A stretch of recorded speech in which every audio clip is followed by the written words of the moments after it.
నరుడు అనగా ఎవరు? Who is a man? Nara. నరుడు అనగా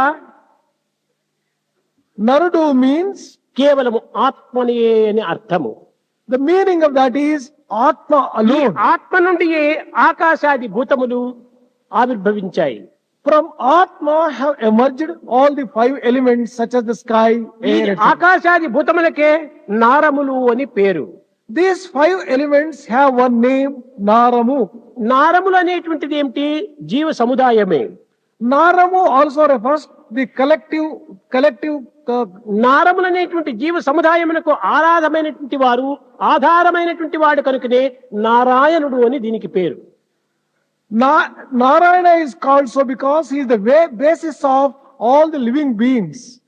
కనుక నారాయణుడు అనగా నరుడే నారాయణుడు. Therefore, the Narudu, the man himself is Narayana. నరహ, రహ అనగా నశించటము. Naraha in this, Raha stands for destruction. నరహ అనగా నశించనటువంటి వాడు నారాయణుడు అని అర్థము.